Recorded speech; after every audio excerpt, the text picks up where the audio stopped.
Em nome do Pai, do Filho e do Espírito Santo. Amém. Caros amigos, queridos fiéis, nós celebramos hoje a solenidade externa da Ascensão do Senhor.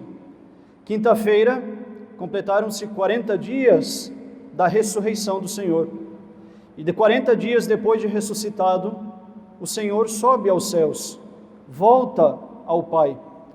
Portanto, quinta-feira passada era esse dia em que celebrávamos a ascensão de Jesus aos céus, 40 dias depois da sua ressurreição. Visto que no Brasil esse dia não é feriado, mas também é dia de preceito na Santa Igreja, essa festa é transferida para o domingo, hoje. Então hoje nós celebramos a mesma missa da quinta-feira passada, para podermos celebrar, a Igreja nos faz celebrar no domingo seguinte, para que os fiéis aproveitem da liturgia desta festa tão importante que é a Ascensão. Essa festa justamente que se encontra entre duas grandes festas e que acaba ficando um pouco ofuscada. A primeira festa é a festa da ressurreição. Nós celebrávamos 40 dias atrás, agora um pouco mais, a ressurreição de Nosso Senhor, a festa da Páscoa, onde Ele veio operar toda a obra da sua redenção, a sua paixão, a sua morte, a sua ressurreição, e assim nos alcançar uma vida nova, fazendo-nos morrer para esse mundo e ressuscitar para a vida eterna. Faz 40 dias que celebrávamos esta grande realidade. Semana que vem, domingo que vem, é Pentecostes, uma grande festa na igreja, o dia do aniversário da igreja, quase que o dia do nascimento da igreja, o dia em que o Espírito Santo é derramado dos céus sobre os apóstolos e os faz com força e coragem sair pelo mundo pregando e anunciando o Evangelho de Nosso Senhor. E entre essas duas festas, há esta festa da Ascensão que nós celebramos hoje, que parece menos importante, mas que de fato é importantíssima. Porque Jesus Cristo só ressuscitou para subir aos céus. E Ele só subiu aos céus para enviar o Espírito Santo. Então essa festa da Ascensão é como que um cardo que faz girar esta porta, girar como que o cardo é aquilo que faz a porta girar, não? Então, esta festa de hoje também é uma festa como que um cardo, é aquilo que une a festa da Páscoa junto com a festa do Pentecostes. Quando Nosso Senhor ressuscita e vem ter com seus discípulos, Ele passa 40 dias. E o que Jesus faz durante esses 40 dias? Ele ensina os apóstolos como eles devem pregar o Evangelho. Nós vimos isso durante cada um desses domingos que se seguiu, da Páscoa até aqui. E ele sem cessar dizia, conforme ia chegando próximo da festa da Ascensão, ele dizia, olha, eu vou para o Pai e irei enviar-vos o Espírito, para que Ele vos lembre daquilo que eu vos disse e que isso vocês possam anunciar aos homens. Então, Nosso Senhor passou 40 dias com seus apóstolos, ensinando como eles deveriam pregar, como eles deveriam administrar o reino de Deus, de que natureza era constituída esse reino de Deus. A tradição ensina mesmo que foi durante esses dias que Nosso Senhor ensinou aos apóstolos como administrar os sacramentos, por exemplo, na sua essência, de com que eles iriam de fazer a unção dos enfermos, como batizar, como celebrar a Eucaristia, o que era a igreja, como ela seria administrada. Tudo isso foi feito durante esses 40 dias em que Nosso Senhor permaneceu nesta terra, depois da sua ressurreição. Então, Nosso Senhor vai insistir com os apóstolos durante esses 40 dias da importância de irem ao mundo anunciar o Evangelho, uma vez que Ele tiver subido aos céus. Sem cessar, Nosso Senhor insiste na importância da pregação. Todas as epístolas dos domingos passados eram ensinando aos fiéis como eles deveriam receber essa pregação. E todos os evangelhos era de uma maneira ou outra ensinando aos padres, aos bispos, diáconos, os que têm a missão de pregar, como deveriam pregar.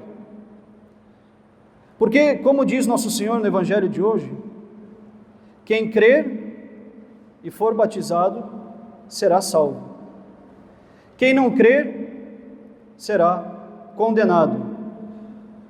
Nosso Senhor utiliza de palavras fortes para se referir a pregação, porque de fato a pregação é o centro da vida da igreja. E é por isso que ele sobe aos céus para enviar o Espírito Santo, é a festa de domingo que vem, a fim de que a pregação tenha eficácia, a fim de que os apóstolos se lembrem do que devem pregar, a fim de que, de fato, a doutrina seja anunciada ao mundo. Então, a pregação é o centro da vida da igreja, mas para receber essa pregação é necessário a fé. Quem crer será salvo, quem não crer será condenado. Isso não é palavra de um padre rigorista ou de alguém muito radical, essas são as palavras de nosso Senhor Jesus Cristo. Quem crer no Evangelho, quem tiver fé no Evangelho, será salvo. Quem não tiver, será condenado. Não porque Deus é malvado, não porque Deus é ruim, mas porque Deus respeita a liberdade de cada um, nesse mistério da iniquidade, de poder responder a essa pregação que terá ouvido. Podem responder negativamente, mas a consequência é a condenação. Quem crer e for batizado, este será salvo. Quem não crer, será condenado. Então eu insisto, o importante da vida da igreja é a pregação. A igreja está aqui para pregar, ensinar, a anunciar aquilo que nosso Senhor deixou como doutrina. E as pessoas que aderem a essa pregação só o fazem pela fé. E aqui a importância da fé. A fé é a adesão da nossa inteligência àquilo que foi revelado, a doutrina revelada por Deus. A fé não é dúvida, não é assim, a fé não é imperfeição diante de uma escolha. Eu escolho acreditar nisso, eu acredito nisso, mas talvez tenha outro lado que é verdadeiro também.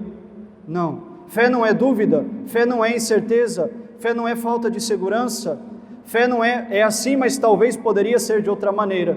Não, fé é conhecimento certo, fé é não ter dúvida, não vacilar diante de uma doutrina revelada por causa da autoridade daquele que revelou. Portanto, se nós temos fé, nós acreditamos de fato na doutrina revelada por nosso Senhor, da qual os apóstolos foram constituídos pregadores, da qual a igreja é pregadora que transmite através dos séculos essa doutrina. Então, fé é acreditar com certeza indubitável nesta doutrina revelada, não porque a nossa razão consegue chegar a isso, porque há mistérios nisso tudo. O objeto da fé é justamente aquilo que é revelado, aquilo que eu não sou capaz de compreender por mim mesmo. Por exemplo, a Santíssima Trindade, a Eucaristia, a vida eterna derramada em nós, tudo isso é necessário a fé para acreditar. E a minha adesão a isso não é uma adesão de dúvida, eu não tenho dúvidas. Por quê? Porque Deus revelou assim, porque Deus disse assim, porque Ele tem toda a autoridade para fazer isso. Então fé não é sentimento, eu não preciso sentir essa adesão, não preciso sentir no meu corpo uma manifestação dessa adesão da minha inteligência. Fé não é dúvida, fé não é incerteza, fé também não é como se diz hoje em dia, cada um tem a sua, ou seja, eu acho que é assim, eu acredito nisso, mas eu respeito porque o outro acha que é outra coisa. Não, fé é uma ciência verdadeira, convicta e uma adesão sem dúvida alguma daquilo que Deus Ele mesmo revelou. E qual é o centro da fé católica? Qual é o centro da pregação dos apóstolos? Qual é essa única coisa necessária na pregação que nosso Senhor falou em sua vida terrestre? A única coisa necessária, o centro da nossa fé, do qual se desenvolve todo o resto, é aquilo que o Padre nos disse no dia do nosso batismo. Nós trazemos a criança para ser batizada e o Padre pergunta: qual o nome que vocês dão para a criança? Os padrinhos respondem: fulano. E o Padre pergunta: fulano, o que pedes à igreja de Deus? E nós respondemos: a fé. Porque é pela fé que nós nos salvamos. Quem crer e for batizado será salvo. Quem não crer será condenado. E o Padre pergunta mais uma vez: e o que a fé te alcança? A resposta é o centro da nossa fé, é o centro da nossa religião, a vida eterna. Essa é a resposta. É isso que nós dizemos antes de entrarmos às fontes batismais. Eu venho pedir a fé que me alcança a vida eterna. Então, como católicos que somos, nós não devemos de maneira nenhuma duvidar daquilo que aconteceu conosco no dia do nosso batismo, de maneira nenhuma duvidar do centro da pregação da igreja, que é esta e nada mais, nada menos: nós temos em nós a vida eterna. Nós morremos para esse mundo, acabou a nossa vida para esse mundo, por isso que não é digno de um cristão viver apegado a este mundo, viver como os homens desse mundo, se divertindo como os homens desse mundo. Nós lembrávamos disso na festa de Nossa Senhora de Fátima, ela que veio nada mais nada menos do que lembrar aos homens que a nossa vida não é para este mundo, nós já morremos. É isso que a Páscoa fez o tempo todo, a liturgia da Páscoa só dizia isso. A primeira leitura da missa da Páscoa era São Paulo dizendo: vocês estão mortos. Nós já morremos, mas nós também já ressuscitamos no nosso batismo e já temos a vida eterna em nós. E aqui uma coisa muito importante: nós, como cristãos católicos, não corremos para lugar nenhum. Nós não temos lugar nenhum a chegar. O céu não é um lugar no qual nós devemos chegar. O céu não é um lugar para o qual nós corremos. Nós fazemos esforço, pensando: eu resisto ao pecado 1 semana, 2 semanas, 3 semanas, até que eu vou correndo para chegar no céu. Não! Devemos mudar a nossa mentalidade e nós veremos que os nossos esforços serão bem aproveitados. O céu não é um lugar para se chegar, a vida eterna não é um lugar para se chegar, para se possuir, para ir. A vida eterna e o céu são coisas que nós já possuímos pelo nosso batismo. A graça nos faz participantes da vida eterna aqui neste mundo. E essa é a nossa fé, essa é a pregação da igreja. A igreja existe só para dizer isso: os que quiserem podem viver desse mundo a vida eterna que Deus nos dá. Não precisamos esperar a nossa morte para a vida eterna, pode ser vivida desde agora. A todos aqueles que o receberam, Ele deu o poder de se tornarem filhos de Deus. Diz o Evangelho que nós lemos todo domingo no fim da missa. E quantas vezes nós esquecemos dessa realidade? O céu não é um lugar a correr. A vida eterna não é algo que eu tenho que me esforçar e vou possuir. A graça de Deus derramou essa vida em mim e eu preciso proteger essa vida. Eu preciso criar essa muralha que protege e que guarde essa vida. Eu tenho que nunca mais perder essa vida. E é o pecado que faz essa vida desaparecer, que faz essa vida destruir. Então a missão da igreja é pregar e dizer aos homens vida eterna nesse mundo. Quem crer será salvo. Quem não crer será condenado. Mas a festa de hoje nos põe uma reflexão, uma pergunta. Se a missão da igreja é essa, se Jesus Cristo veio para anunciar a salvação, não era mais fácil Ele ter ficado neste mundo? Já que pela sua ressurreição Ele não pode mais morrer, Ele é imortal na sua humanidade, Ele destruiu a morte. Se Jesus Cristo não tivesse subido aos céus, as pessoas acreditariam mais, o veriam, não é? Tomariam como evidência a sua ressurreição. E por que Ele sobe aos céus?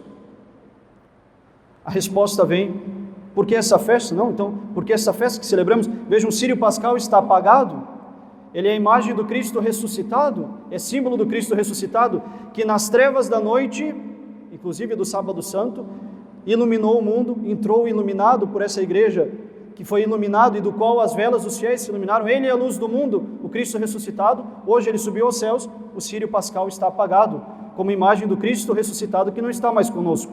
Por que Ele subiu aos céus? Era mais fácil acreditar vendo. E qual é a resposta que Ele dá para São Tomé? Tu acreditastes porque me vistes.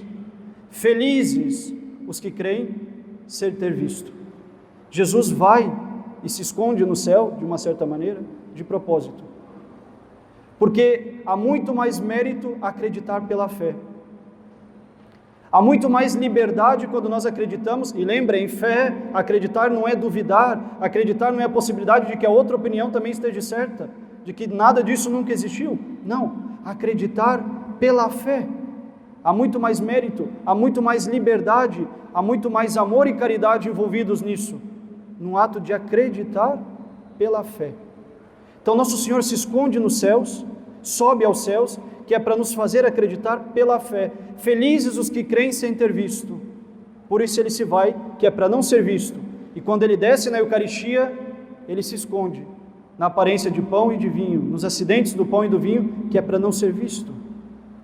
Nosso Senhor se esconde para que nossa fé seja meritória, para que nós tenhamos méritos, para que sejamos mais livres diante do fato da pregação. Então nosso Senhor sobe aos céus de propósito, sobe para se esconder de uma certa maneira e nos fazer acreditar pela fé, sem dúvida alguma, viver nesse mundo a fé, e também para derramar o Espírito Santo, porque ele fala, se eu não for, não poderei enviar o Paráclito. E subindo aos céus, ele derrama o Espírito Santo para incendiar na igreja o início da pregação, para incendiar na igreja, pôr na igreja o fogo da caridade divina, que vai alimentar como combustível toda a missão da igreja para sempre, sem necessidade de novo Pentecostes, sem necessidade de renovação, mas para incendiar para sempre na igreja com força a pregação da igreja, que já perdura 2000 anos.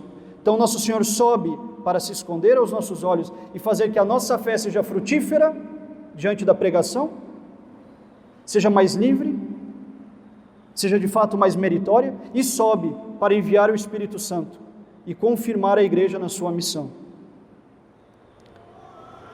Felizes os que creem sem ter visto. Por isso, uma coisa que é interessante, para terminar, nosso Senhor se retira desse mundo e se vai, mas para fazer uma obra maior, que é nos fazer livres diante da fé, mais meritórios, e se vai para enviar o Espírito Santo. Jesus se vai para fazer algo maior. Na nossa vida, há momentos em que parece que Deus se vai. Às vezes tem uma dificuldade tão grande que parece que Deus se foi e não me ouve mais. Parece que há momentos na nossa vida, no nosso dia a dia, em que a única solução é o desespero, e nós agimos como pessoas sem fé, onde parece que Deus já se foi, não se ouve mais. Há momentos em que as dificuldades apertam tanto em casa, na família, com os amigos, no apostolado, em que parece que Deus se faz surdo às nossas preces, que se foi, como ele foi no dia da ascensão. Mas quando Deus se vai, é para fazer algo maior. Quando Deus se vai, é para cumprir uma regra, uma obra ainda maior. Se Deus permite que às vezes nós tenhamos essa sensação de solidão na nossa vida espiritual, na nossa vida do dia a dia, é justamente para que nós possamos permanecer livres nessa obra, na nossa vida, na nossa fé. Ainda que tenhamos dificuldades, nós permanecemos. E temos confiança de assim como o Senhor subiu aos céus, mas enviou o Espírito Santo, assim o Senhor me deixa, aparentemente, por uns momentos. Às vezes eu sinto isso, mas é mesmo assim para cumprir uma obra maior na minha vida. Então, um católico diante das dificuldades, não pensa Deus me abandonou, mas pensa Deus sabe o que faz e vem cumprir uma obra ainda maior. Basta que eu permaneça, não desespere, que eu acredite, que eu continue, sem desesperar, sem condição nenhuma, totalmente livre diante do caminho escolhido, que é o amor de Deus, totalmente livre. Então Deus se vai, mas é para cumprir uma obra maior. E a última coisa que o Evangelho da Ascensão nos ensina, que a festa da Ascensão nos ensina, é, se vocês repararam, quando Nosso Senhor ressuscita e aparece aos apóstolos, ele simplesmente faz assim, aparece, e vai embora assim, da mesma maneira, desaparece na frente deles. Hoje, quando Jesus sobe aos céus, ele não faz isso, ele não desaparece simplesmente, mas ele sobe aos poucos em direção ao Oriente e se vai. Por quê? Porque os nossos olhos, porque ele quis fazer isso com os apóstolos e assim os nossos, devem estar voltados sempre para o céu, o lugar onde está Deus. No meio desse mundo que parece dizer não acreditem, não prestemos a nossa adesão à revelação de Deus, não vamos acreditar nessa doutrina, nas dificuldades desse mundo, olhemos para o céu, aonde está Deus, sentado eternamente à direita do Pai. Olhemos para lá, coloquemos o nosso coração lá e regremos a nossa vida segundo o céu. Por isso que Jesus, a última coisa que Ele faz nesse mundo é ir subindo aos céus, até que uma nuvem o cobre inteiramente, para que nós tenhamos sempre os olhos voltados para o céu, lá onde está Deus, que a nossa vida seja regrada por esse céu, que, como eu dizia, não é só possível depois, mas para quem acredita, e este que será salvo, é aqui também neste mundo, viver o céu neste mundo. Então que essa festa da ascensão do Senhor reavive em nós os desejos de aderir à pregação que os apóstolos deixaram e que a igreja transmite e que é dada a cada sermão e em cada missa que celebramos, aderir a essa doutrina que não é nossa, mas é de Deus, pela fé, sem duvidar, e de fato viver essa vida, porque Deus revelou assim, e Ele não pode enganar e nem nos enganar, não enganar ninguém e nem a si mesmo, portanto é verdade o que Ele fala, né? Vivamos isso pela fé e peçamos a graça de Deus de sempre e em cada momento perceber a ação de Deus, e se em algum momento sentimos que Ele se foi no meio das nossas dificuldades, é para ter mais fé e acreditar que a obra que Ele realiza é ainda maior, e sobretudo ter os nossos olhos sempre voltados para o céu, o lugar onde está Deus e o local onde esta festa nos faz acreditar que é onde Deus está, Deus Filho, que subiu aos céus, que nos amou, que nos redimiu, está sentado eternamente à direita do Pai. Em nome do Pai, do Filho e do Espírito Santo. Amém.